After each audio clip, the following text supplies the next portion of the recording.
सभी साथियों को नमस्कार, जय हिंद। आप सभी का स्वागत है आपके अपने परिवार अनुभव कैरियर एकेडमी पर।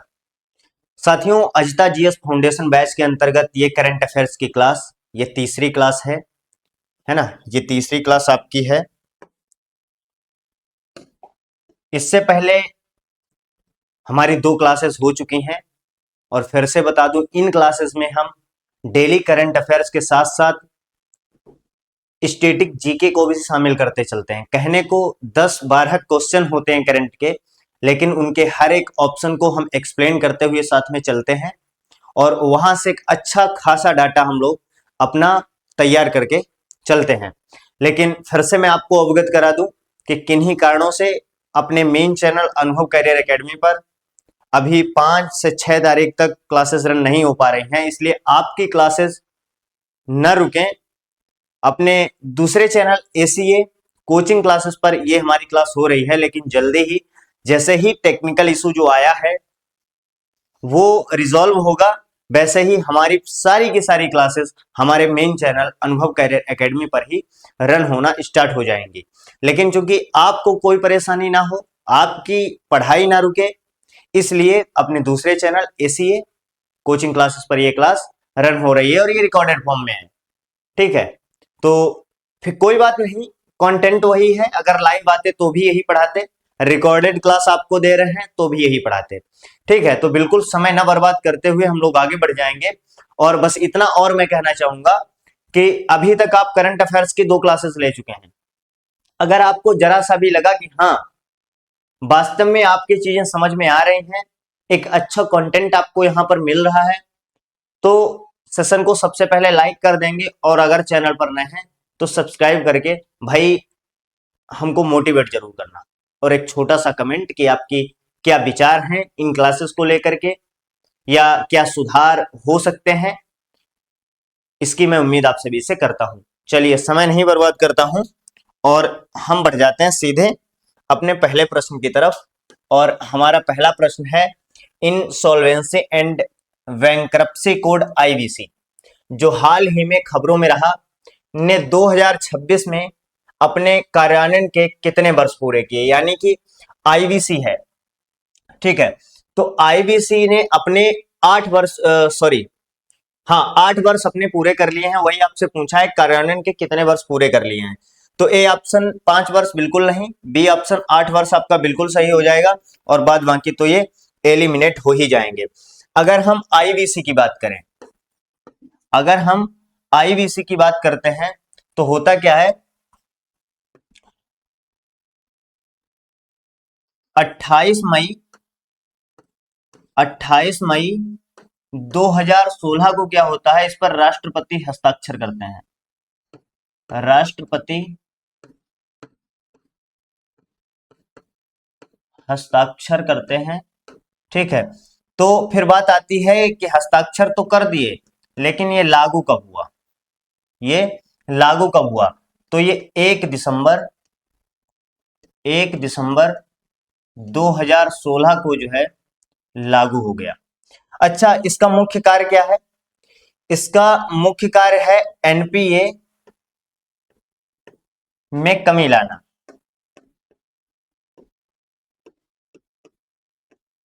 कमी लाना, अभी बताएंगे एनपीए क्या होता है। असल में एनपीए के अंतर्गत ऐसे कर्जदार आ जाते हैं जिनको बैंक ये मान लेती है कि अब ये, मुझे ऐसा लगता है कि कर्ज चुकाने की स्थिति में नहीं है। यह एक बहुत एक तय समय सीमा होती है। जैसे मान लीजिए आपने कहीं भी लोन लिया और आपको जिस समय आपने लोन लिया उस समय आपने ये कहा कि हम ये लोन जो है 4 साल में क्लोज करेंगे, और आपकी उसमें ईएमआई मतलब हो गई, तो ईएमआई आपको पे करनी थी, लेकिन वो कुछ भी आपने नहीं किया, ना ही आपने बैंक को इंटरेस्ट पे किया, ना ही आपने समय पर ईएमआई पे की। और वो जो 4 साल में आपको अदा करना था, 4 साल तक तो सिर्फ वो ब्याज पर ब्याज बढ़ता रहेगा, आपका अमाउंट बढ़ता रहेगा, बैंक आपको एनपीए में नहीं डालेगी। लेकिन जैसे ही 4 या 5 वर्ष, 7 वर्ष, 8 वर्ष, जो भी आपका तय समय सीमा होगी, अगर उसमें आप फिर वो कर्ज नहीं चुका पाते हैं तो आपको बैंक एनपीए में डाल देती है। तो यह है कि एनपीए में कमी लाना, ये इसका मुख्य कार्य है। और इसकी जो न्यायिक संस्था है, ध्यान देंगे, न्यायिक संस्था, वो एनसीएलटी है, एनसीएलटी। इतना डाटा हम लोग आईबीसी के बारे में ध्यान रखेंगे। चलिए बढ़ते हैं अपने दूसरे क्वेश्चन की तरफ। दूसरा क्वेश्चन है कि state of India's digital economy 2026 report के अनुसार आर्टिफिशियल इंटेलिजेंस यानी कि एआई के प्रदर्शन में भारत का वैश्विक स्थान क्या है? पहला ऑप्शन है दूसरा, दूसरा ऑप्शन है तीसरा, तीसरा ऑप्शन है चौथा और डी ऑप्शन है पांचवा। तो अगर हम बात करें आर्टिफिशियल इंटेलिजेंस के प्रदर्शन में, अगर हम बात करें तो वो भारत का चौथा स्थान रहा। तो यहीं पर सवाल ये उठता है कि प्रदर्शन में पहले पर कौन रहा? तो पहले पर भैया रहा यूएसए, ठीक है। और सेकंड पर क्या रहा? सेकंड पर भैया चीन रहा, ठीक है। ये बात ध्यान रखेंगे। और भारत का स्थान क्या था? चौथा था। वहीं अगर हम बात करें कि state of India digital economy 2000 artificial intelligence, अगर हम डिजिटल अर्थव्यवस्था की बात करें, डिजिटल अर्थव्यवस्था की अगर हम बात करें, डिजिटल अर्थव्यवस्था में जो है वो भारत का कौन सा स्थान रहा? डिजिटल अर्थव्यवस्था में भारत का पांचवा स्थान रहा। कौन सा? पांचवा स्थान रहा। और अगर हम बात करें भारत ने डिजिटल माध्यम से कुल कितनी कमाई की? डिजिटल माध्यम से व्यापार में कुल भारत की कमाई, कुल भारत की कमाई, तो ध्यान रखेंगे वो भारत ने की है 328 अमेरिकन डॉलर, अमेरिकी डॉलर। अच्छा, अगर यही बात आ गई, देखिए आर्टिफिशियल इंटेलिजेंस के प्रदर्शन में भारत का चौथा स्थान था, लेकिन एआई प्रतिभा में अगर बात करें, एआई प्रतिभा सूचकांक, तो ध्यान रखेंगे इसमें भारत का पहला स्थान था, वो सॉरी दूसरा स्थान,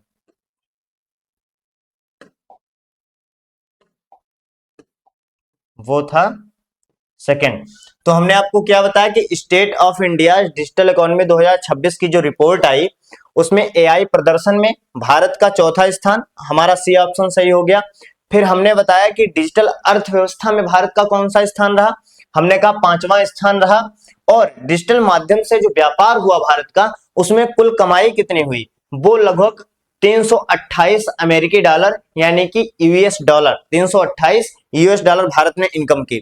फिर अगर एआई इंटेलिजेंस के प्रदर्शन में बात करें चौथा हो गया, लेकिन एआई प्रतिभा सूचकांक की अगर हम बात करें तो वो भारत ने दूसरा स्थान जो है वो हासिल किया। इसको हम बहुत अच्छे से ध्यान रखेंगे और फिर फटाफट हम बढ़ जाएंगे कहां? अगले क्वेश्चन की तरफ। अगला क्वेश्चन है कि हाल ही में रिलीज हुई किताब इंडियाज फर्स्ट ओलंपिक गोल्ड के लेखक कौन है? ए ऑप्शन है रामचंद्र गुहा, बी ऑप्शन है बोरिया मजूमदार, के सी ऑप्शन है के अरुंगम और डी ऑप्शन है विजय लोकपल्ली। ठीक है, देखिए अगर हम रामचंद्र गुहा की बात करें तो इन्होंने एक किताब लिखी India after Gandhi, India after Gandhi. एक तो ये इनकी बड़ी चर्चित किताब रही, इसको हिंदी में भी कभी लिख देते हैं कि गांधी के बाद भारत, ठीक है। फिर इनकी एक किताब है आधुनिक भारत के निर्माता यानी कि makers of modern India, modern India. और कभी कभी ये पूछ ली जाती है हिंदी में भी, तो इसमें यहां पर ये भी नोट कर लेंगे आधुनिक भारत के निर्माता, आधुनिक भारत के निर्माता। ये इनकी प्रमुख किताबें हैं जिनको हमको याद रखना है, जो हमारी परीक्षा की दृष्टि से बहुत महत्वपूर्ण है। एक इनकी और किताब याद कर लेंगे और वो है राज के विद्रोही। और ध्यान रखना, ये असल में जो किताबें इन्होंने लिखी वो ये एक इतिहासकार है। अगर हम बात करें रामचंद्र गुहा की, तो इनकी अधिकतम जो किताबें आपको देखने के मिलेंगी, जो बुक्स मिलेंगी, वो हमारे ऐतिहासिक चीजों पर ही मिलेंगी। अब राज के विद्रोही का मतलब ये था कि भारत में जब क्राउन का शासन आया तो वहां पर जो उसका विरोध हुआ, आपको पता है शुरू में ईस्ट इंडिया कंपनी ने क्या किया, 1773 से 1857 तक किसका राज रहा, हमारे यहाँ ईस्ट इंडिया कंपनी का राज रहा। और फिर वहीं 1758 से 1947 तक जो है वो क्राउन का, ताज का या फिर राज का शासन रहा। तो उसी के बारे में इन्होंने एक किताब लिखी है, राज के विद्रोही। फिर हम बात करते हैं बोरिया मजूमदार की। यहां पर इनकी सबसे इंपॉर्टेंट जो बुक है आपको बताएं, बोरिया मजूमदार, और यहां पर नोट करेंगे प्लस सौरभ गांगुली, इन दोनों लोगों ने मिलकर के वो बुक बनाई है। लेकिन होता क्या है कि अगर वो बुक आपको दी और सौरभ गांगुली को अगर उसने ऑप्शन में नहीं दिया और बोरिया मजूमदार को दे दिया, और उसमें से एक विकल्प, जैसा कि आपने अभी यूपी ट्रिपल एससी के लेखपाल के पेपर में देखा कि एक क्वेश्चन था, सीमांत गांधी किसे कहते थे, तो वो अब्दुल गफ्फार खान थे। उसने ऑप्शन में दिया अब्दुल गब्बार खान, और पांचवा ऑप्शन उसने दे दिया इनमें से कोई नहीं।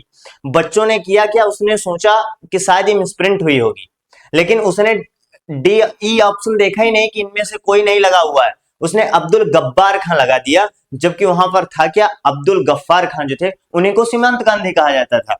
तो होता क्या है कि पता लगा इनकी, जैसे मैं बता देता हूं, एक बुक है a century is not enough, ठीक है, a century is not enough, ठीक है, a century is not enough. असल में ये सौरभ गांगुली की किताब है जिन्होंने क्रिकेट पर लिखी है, एक महान खिलाड़ी रहे भारत के, ठीक है। तो उन्होंने किया क्या है कि बोरिया मजूमदार के साथ में मिलकर के ये बुक मतलब बनाई है, ये सह लेखक हैं इसके, a century is not enough. लेकिन अगर आपसे आपके एग्जाम में पूछ लिया गया a century is not enough किसकी बुक है, और उसने अगर सौरभ गांगुली का नाम नहीं दिया और बोरिया मजूमदार का नाम दे दिया और इनमें से कोई भी नहीं दे दिया ऑप्शन में, तो हमें पता है कि 90% जो साथी होंगे वो क्या करेंगे, वो इनमें से कोई नहीं लगा के आएंगे, ठीक है, क्योंकि उन्होंने तो पढ़ा हुआ होगा कि ये सौरभ गांगुली की बुक है, ठीक है। अच्छा, इन्होंने क्रिकेट स्पोर्ट्स पर इन्होंने ज्यादा लिखी, इन्होंने एक बुक लिखी 11 gods, 11 gods and billion Indians, and billion Indians. ये भी इन्होंने क्या किया, इन्होंने क्रिकेट पर ही एक बुक लिखी, ठीक है। इन्होंने लिखा, एक और इनकी बुक है, बड़ी चर्चित बुक है, इन्होंने लिखा ओलंपिक, ओलंपिक, और ऐसे फिर the India story, the India story, ये इनकी बड़ी महत्वपूर्ण बुक है। अच्छा, अगर हम बात करें इंडिया फर्स्ट ओलंपिक गोल्ड, तो इस पुस्तक को लिखा है के अरुंगम ने, यानी कि सी ऑप्शन जो है वो हमारा बिल्कुल सही हो जाता है। इनकी एक और पुस्तक के बारे में लिख लेते हैं, कैप्टन, नहीं सॉरी, इनकी बुक है ओलंपिक, ओलंपिक कैप्टन, एक सेकेंड,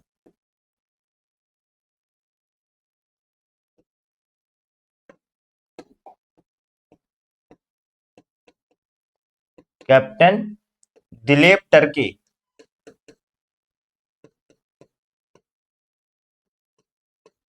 ठीक है, ये इनकी। फिर अगर हम बात करते हैं डी ऑप्शन, विजय लोकपल्ली की, तो विजय लोकपल्ली की एक बड़ी चर्चित बुक है जो इन्होंने 2016 में प्रकाशित हुई, driven the Virat Kohli, driven, फिर इन्होंने आगे लिखा the Virat Kohli story, the Kohli story, और ये कब प्रकाशित हुई, 2016 में प्रकाशित हुई। एक इनकी बुक है वो वर्ल्ड कप पर है, इन्होंने बुक लिखी वर्ल्ड कप वैरियर्स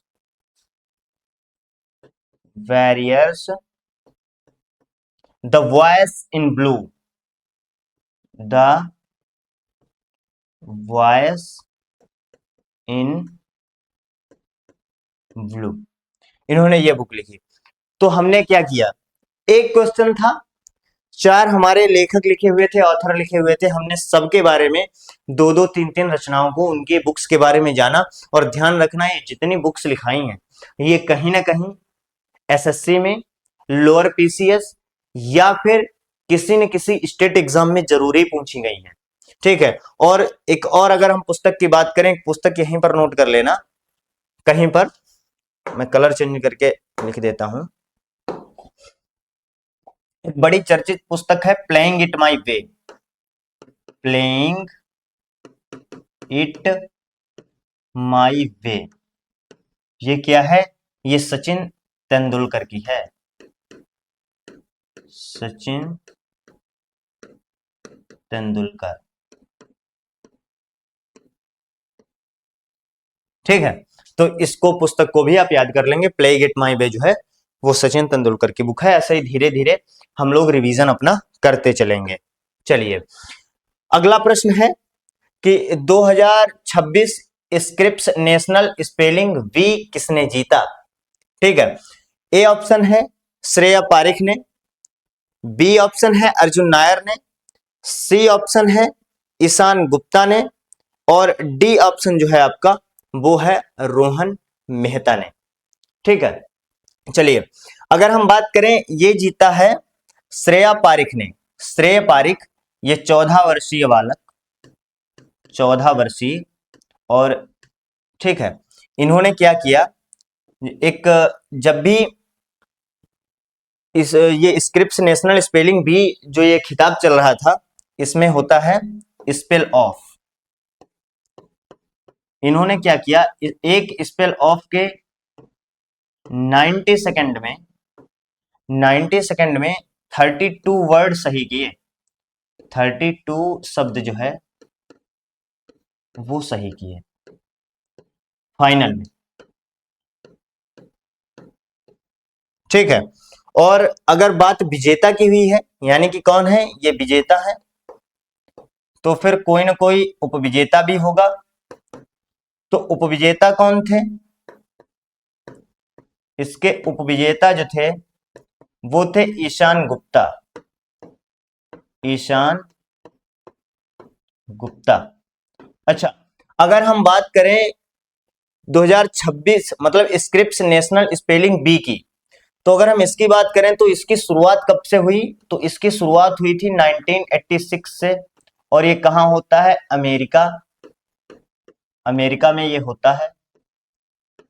और 2026 वाला कहां हुआ, 2026 वाला हुआ वाशिंगटन डीसी, कहां, वाशिंगटन डीसी में हुआ। अच्छा, अगर इसी की बात आ जाती है तो पुरस्कार में क्या मिलता है, पुरस्कार राशि। ठीक है, अगर हम बात करते हैं किसकी, पुरस्कार राशि की, तो वो मिलती है 50,000 US dollar, US dollar plus Scripps cup, plus Scripps, ऐसे होता है वो स्क्रिप्स कप। ठीक है, हमने किया जाना, यानी कि हमारा ए ऑप्शन जो है वो बिल्कुल सही है।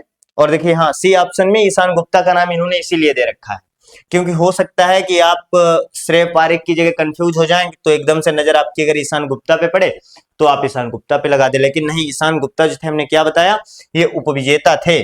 और हमने क्या बताया कि 1986 में 1986 में इसकी शुरुआत हुई, किसकी, स्क्रिप्स नेशनल स्पेलिंग बी की।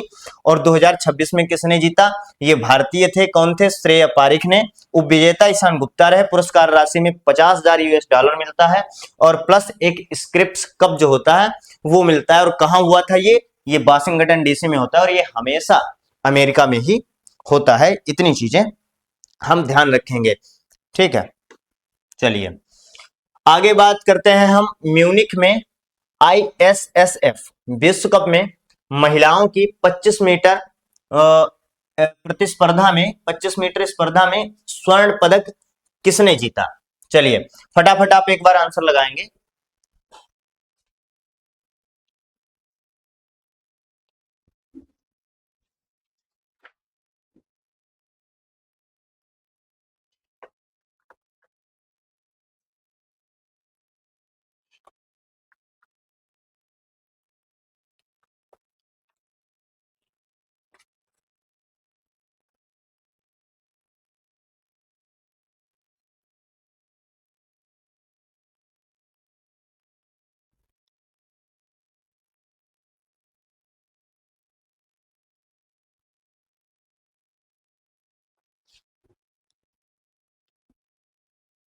चलिए हाँ, तो म्यूनिख में आईएसएसएफ विश्व कप में महिलाओं की 25 मीटर प्रतिस्पर्धा में स्वर्ण पदक किसने जीता? ए ऑप्शन है मनु भाकर, बी ऑप्शन है ईशा सिंह, सी ऑप्शन है यांग जिन और डी ऑप्शन जो है वो किम येजी है।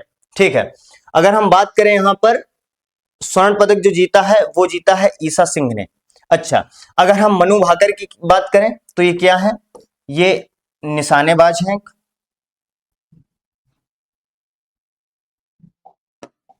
ये क्या है? ये निशानेबाज हैं, निशानेबाज हैं। साथ ही साथ इनके बारे में एक फैक्ट याद रखेंगे, मनु भाकर जो है वो ओलंपिक में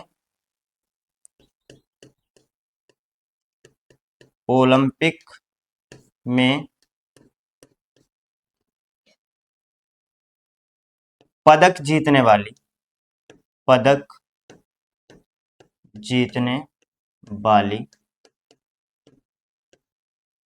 पहली भारतीय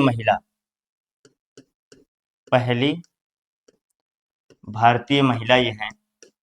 अच्छा, तो प्रश्न ये उठता है कि अगर ओलंपिक में ये पदक जीतने वाली पहली भारतीय महिला है तो इन्होंने कब जीता? तो असल में इन्होंने क्या किया, इन्होंने जो 2024 के पेरिस ओलंपिक थे, 2024 पेरिस ओलंपिक,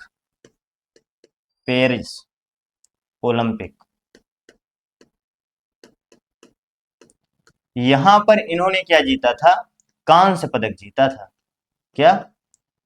कांस्य पदक इन्होंने जो है वो जीता था। चलिए, अगर हम ईशा सिंह की बात करें तो इन्होंने फाइनल भैया जीता। ठीक है, स्वर्ण पदक इन्होंने जीत लिया। इन्होंने किया क्या? इन्होंने 25 मीटर की जो ये प्रतिस्पर्धा थी, फाइनल में कुल जो है 43 हिट्स किए। कितने? 43 हिट्स जो है वो इन्होंने किए। ठीक है, अगर फिर बात हम करें कि जो आईएसएसएफ विश्व कप हुआ, इसमें अगर इन्होंने स्वर्ण जीता है तो किसी ने क्या जीता होगा? रजत पदक भी जीता होगा।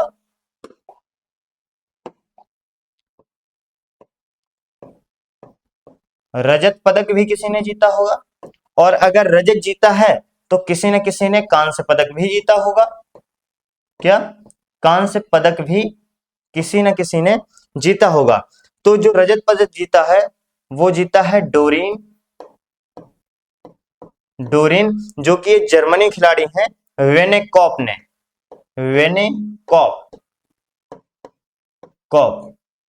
इन्होंने क्या ये जर्मनी की हैं, जर्मनी। ठीक है, अगर हम कांस्य पदक की बात करें तो यह है मिरोक्लावा,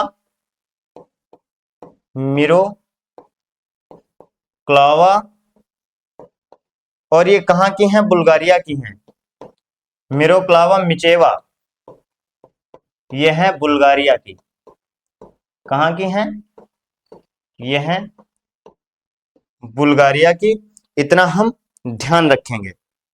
अच्छा, हमने क्या जाना कि म्यूनिख में जो आईएसएसएफ विश्व कप हुआ उसमें महिलाओं की पिस्टल प्रतिस्पर्धा में स्वर्ण पदक जो जीता वो भैया ईशा सिंह ने जीत लिया। ठीक है, फाइनल में कुल 43 हिट्स किए। रजत पदक डोरिन वेनेकॉप जो कि जर्मनी की खिलाड़ी हैं, इन्होंने जीता। और कांस्य पदक जो जीता वो मिरोक्लावा मिचेवा जो कि एक बुल्गारिया की खिलाड़ी हैं।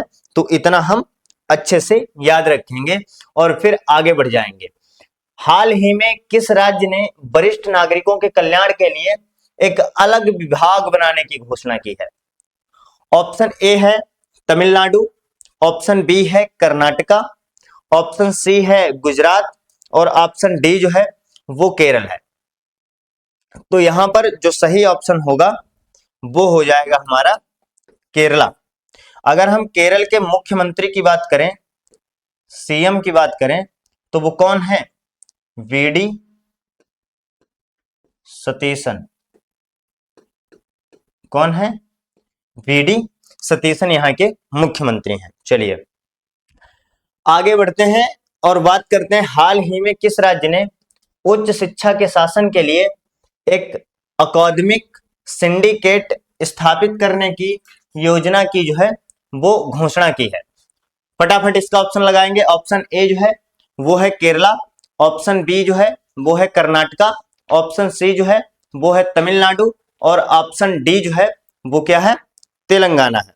तो फटाफट इसमें हम आंसर लगाते चलेंगे।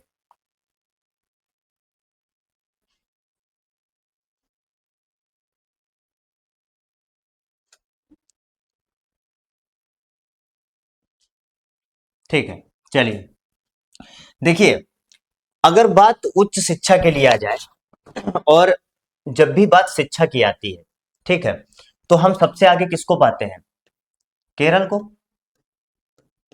केरल को क्यों पाते हैं? क्योंकि केरल जो है सबसे अधिक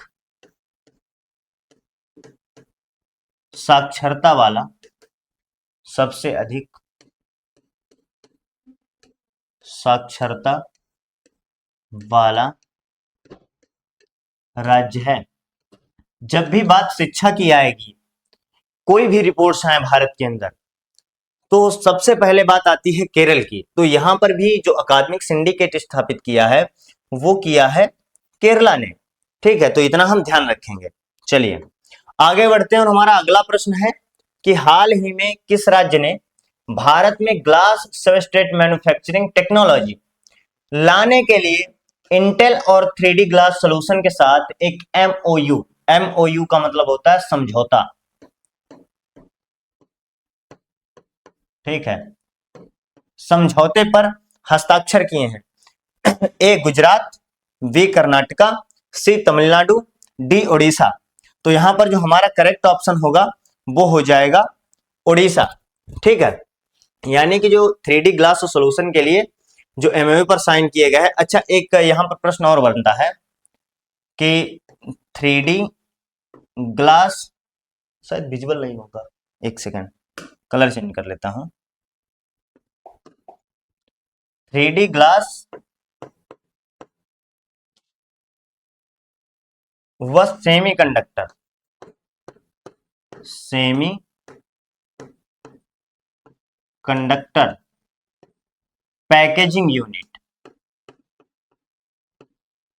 पैकेजिंग यूनिट की स्थापना कहां की जा रही है? तो वो की जा रही है भुवनेश्वर। भुवनेश्वर, और भुवनेश्वर कहां है ये? उड़ीसा। उड़ीसा या फिर हम बात करें उड़ीसा में। चलिए आगे बढ़ते हैं और बात करते हैं भारत सरकार द्वारा निर्धारित राष्ट्रीय आपातकालीन नंबर कौन सा है? तो ए 100 नंबर, ये मुख्यतः पुलिस हेल्पलाइन नंबर होता है। बी 101 नहीं, सी 108, 108 जो अमूमन होता है ये होता है एम्बुलेंस। ठीक है,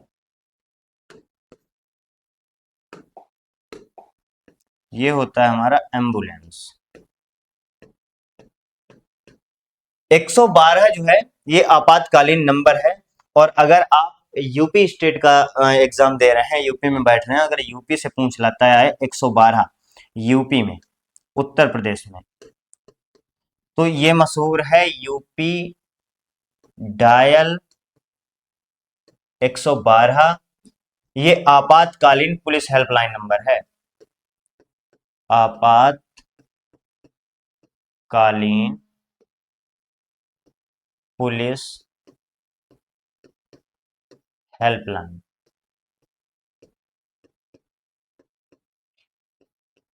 ठीक है, चलिए आगे बढ़ते हैं और फिर हम बात करते हैं भारतीय रिजर्व बैंक, आरबीआई। और आरबीआई का हम करेंगे आज क्या, ऑपरेशन। और जितने भी इंपॉर्टेंट फैक्ट्स हैं आरबीआई से रिलेटेड, वो सारे के सारे आज इसी प्रश्न में उनका हम ऑपरेशन कर डालेंगे। और इसीलिए हम आपसे कहते हैं कि कहने को 10 से 11 क्वेश्चंस होते हैं, लेकिन असल में वो 10 से 11 क्वेश्चन ना होकर के वो कम से कम 40 से 50 क्वेश्चन हम आपके तैयार करवा रहे होते हैं। उसमें स्टैटिक जीके आपकी शामिल होती है। और ये बड़ी अच्छी चीज ये भी है, हालांकि स्टैटिक जीके की आपकी क्लास जो है वो प्रांशु त्रिवेदी सर कराएंगे, लेकिन करंट के साथ में आपको छोटा छोटा डाटा मिलेगा।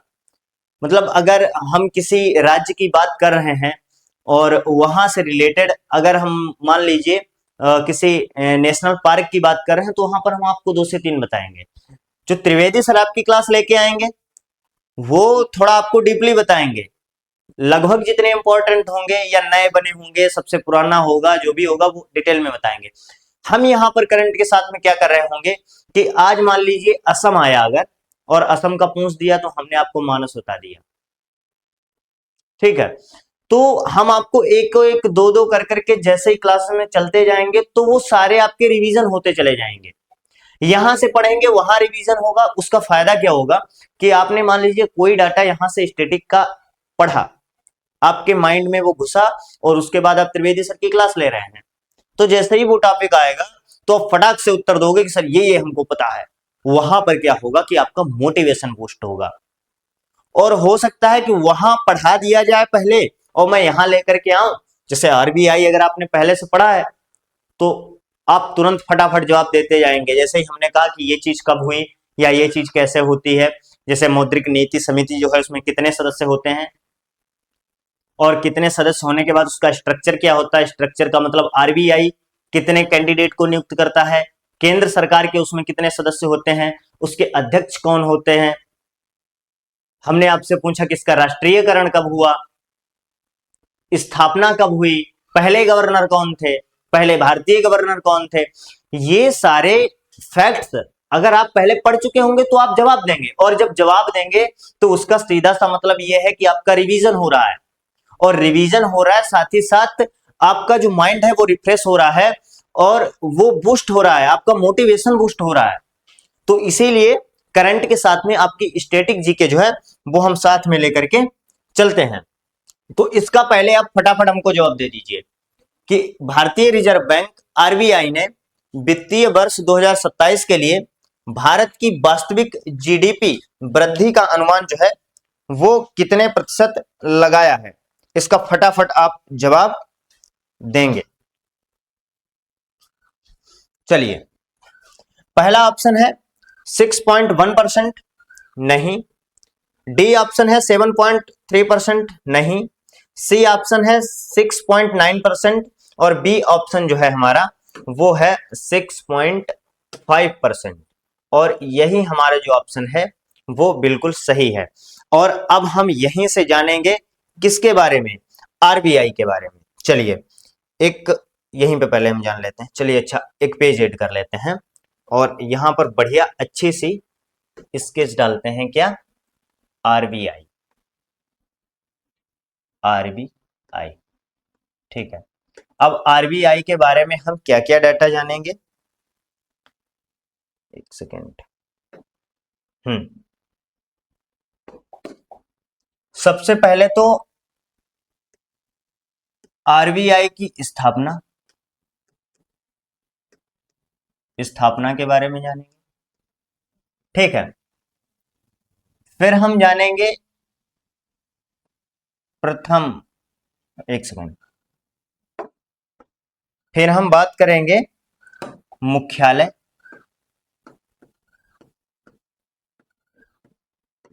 और मुख्यालय में हम क्या जानेंगे?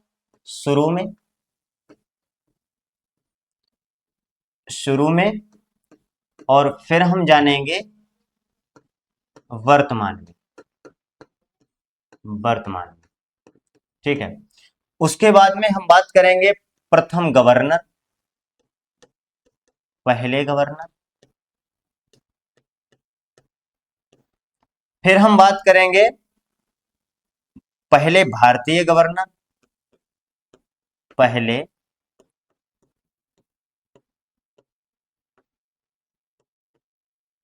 भारतीय गवर्नर की हम बात करेंगे। फिर उसके बाद में हम बात करेंगे सबसे लंबे समय तक गवर्नर कौन रहा। सबसे लंबे समय तक गवर्नर कौन रहा।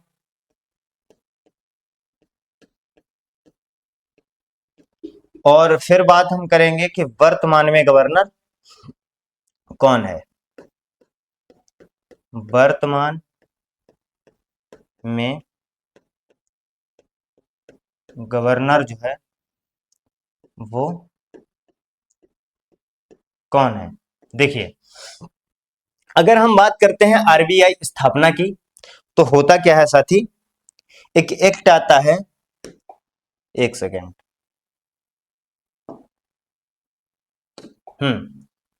एक एक्ट आता है, आरबीआई एक्ट, आरबीआई एक्ट 1934। 34 के द्वारा सन 1935 को जो है वो आरबीआई की स्थापना हो जाती है। ठीक है। अगर हम मुख्यालय की बात करें, तो शुरू में जो मुख्यालय था वो था कोलकाता, वो था कोलकाता। वर्तमान में कहां है? मुंबई। कहां है? मुंबई में है। और अगर हम बात करें प्रथम गवर्नर की, तो वो थे ऑसबॉर्न स्मिथ। हाँ, ऑसबॉर्न स्मिथ थे। ऑसबॉर्न स्मिथ जो थे वो प्रथम गवर्नर थे। ठीक है।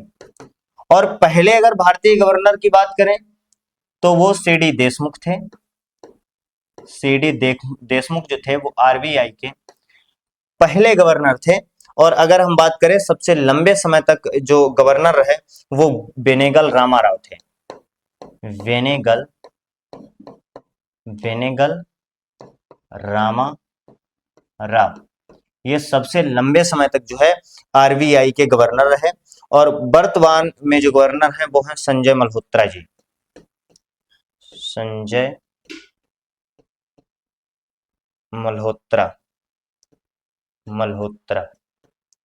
और ये क्या हुआ, इन्होंने 11 दिसंबर 2024 को 11 दिसंबर 2024 को जो है वो कार्यभार संभाला था। अच्छा, क्या बात यहीं पर खत्म हो जाती है? नहीं। फिर हम यहां पर बात करते हैं कि जो प्रतीक है, जो आरबीआई का चिन्ह है, प्रतीक या चिन्ह, उसमें क्या है। अगर हम प्रतीक या चिन्ह की अगर हम बात करें, तो यहां पर आपको मिलेगा royal Bengal tiger, royal Bengal tiger मिलेगा। प्लस पॉम ट्री एक होता है, पॉम ट्री। यहीं पर प्रश्न बन सकता है कि जो आरबीआई का प्रतीक चिन्ह है उसमें क्या है, रॉयल बंगाल टाइगर है, साथ ही साथ एक पॉम ट्री होता है, वो इसमें है। लेकिन यहीं से प्रश्न बन सकता है, अगर थोड़ा सा डीप जाएगा, कि ये जो प्रतीक है ये किससे प्रभावित है, यानी कि या किससे लिया गया। तो यहां पर आप नोट डाउन करेंगे और लिखेंगे कि यह ईस्ट इंडिया कंपनी को हम लिख रहे हैं ईआईसी, ईस्ट इंडिया कंपनी की डबल मोहर से लिया गया है या डबल मोहर से प्रेरित है। डबल मोहर से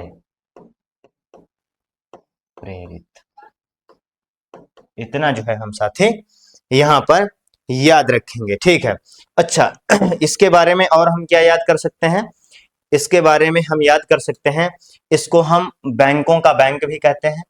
क्या, बैंकों का बैंक किसे कहते हैं, बैंकों का बैंक, तो वो हम कहते हैं किसको, आरबीआई को कहते हैं। सरकार का बैंकर किसे कहते हैं, सरकार का बैंकर किसे कहते हैं, तो वो भी किसे कहते हैं, आरबीआई को ही कहते हैं। अच्छा छोटी छोटी चीजें बची हैं, चलिए पेज ही ऐड कर लेता हूं एक और। ठीक है। फिर वहीं अगर हम बात करें, विदेशी मुद्रा का भंडारण कौन करता है, विदेशी मुद्रा का भंडारण कौन करता है, आरबीआई ही करता है। कौन, आरबीआई करता है। ये मौद्रिक नीति, मौद्रिक नीति कहें तो मॉनेटरी पॉलिसी बनाता है।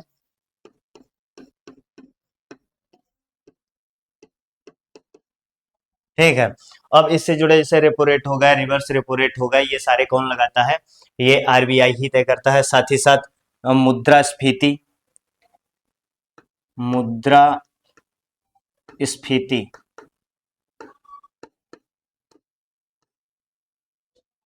को कंट्रोल करता है। एक सेकंड,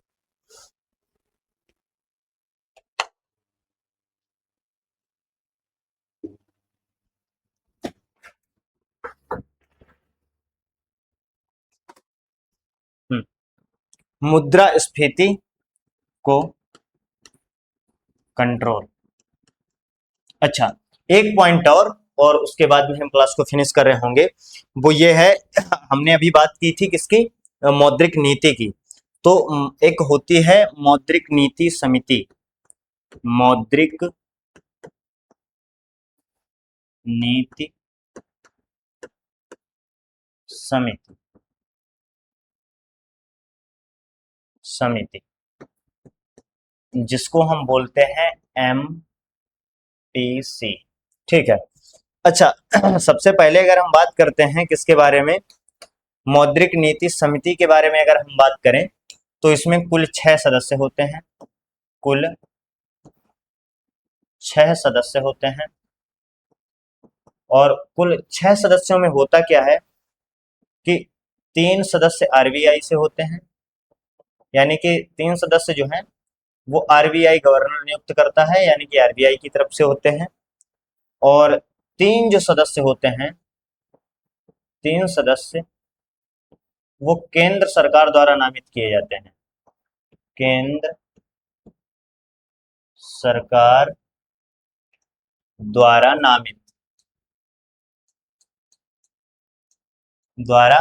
नामित होते हैं।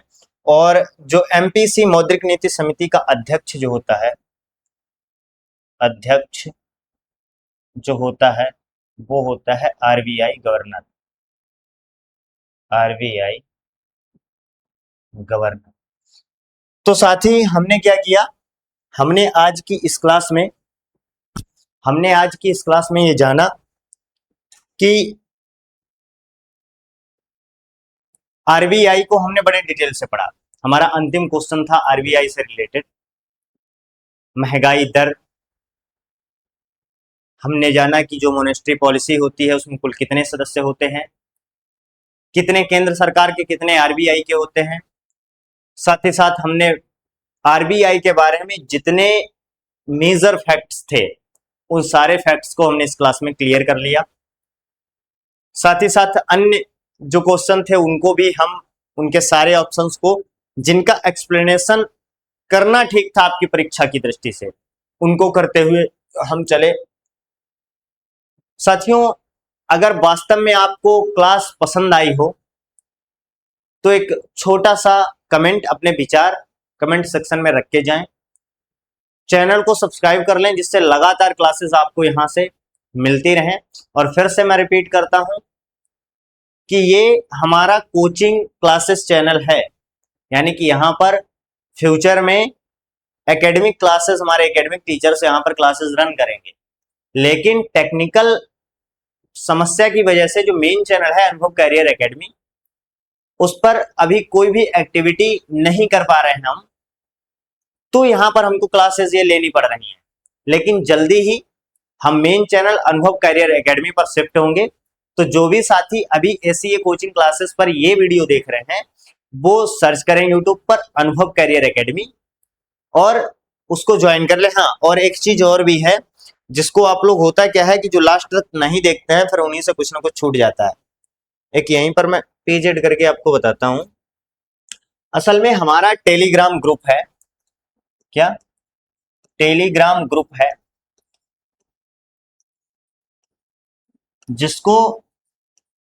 जिसकी जो लिंक है वो कमेंट सेक्शन में भी पिन कर दी गई है, डिस्क्रिप्शन में भी है। उसकी मैं फैकल्टीज आपको बता देता हूं। सबसे बड़ी बात यह है कि बोर्ड पीडीएफ आपको वहां मिल जाएंगी, बोर्ड पीडीएफ आपको वहीं पर मिल जाएंगी, प्लस आपको मंथली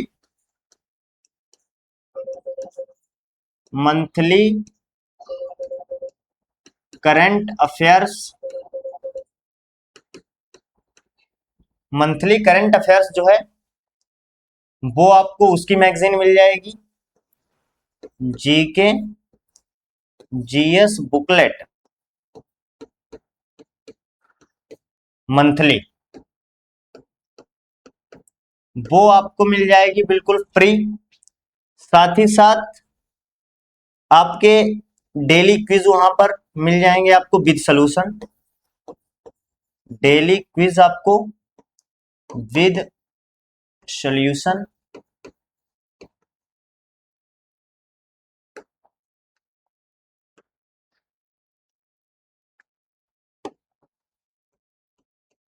विद सॉल्यूशन आपको मिल जाएंगे। और भी बहुत सारी चीजें आपको, डाउट सेशन वहां पे रहता है, अगर कोई भी डाउट आपका क्रिएट हुआ है, डाउट सेशन है, वहां पर आप अपने क्वेश्चंस पूछ सकते हैं सीधे अध्यापकों से, ठीक है। और ये सारी चीजें, प्लस होता क्या है वहां पर एक क्विक वाइट करके देते हैं, क्विक वाइट। और क्विक वाइट में क्या होता है, हम आपको जैसे मंथली सारा डाटा दे रहे हैं, यहाँ पे करंट अफेयर्स करा रहे हैं, लेकिन क्विक वाइट में क्या होता है, जैसे कोई एग्जाम आया और उससे ओरिएंटेड जीके के, करंट अफेयर्स प्लस जीके, मतलब स्टैटिक जीके के मिक्स क्वेश्चंस हम कैसे दे देते हैं कि जैसे मान लीजिए अभी 2026 में आपके एग्जाम हो रहे हैं, जून महीना है, आगे एग्जाम लगे हुए हैं या आगे एग्जाम होंगे, तो हमने क्या किया कि 2025 की सारी इंपॉर्टेंट करंट अफेयर्स हमने मंथली वाइज उठा ली और वो आपको यहाँ पर दे दी। और ये सारा का सारा कंटेंट आपको जो है वो बिल्कुल क्या मिलने वाला है भैया, ये आप ध्यान रखेंगे, वो बिल्कुल का बिल्कुल ये सारा का सारा बिल्कुल फ्री है, ठीक है। यहाँ पर आपसे कोई चार्ज नहीं लिया जा रहा है, ये चीज आप बिल्कुल ध्यान रखेंगे। तो साथी बस सेशन को शेयर कर देंगे, पसंद आया है तो लाइक करके जाएंगे और चैनल को सब्सक्राइब करना नहीं भूलेंगे। मिलते हैं नेक्स्ट सेशन में, तब तक के लिए सभी साथियों को नमस्कार, जय हिंद।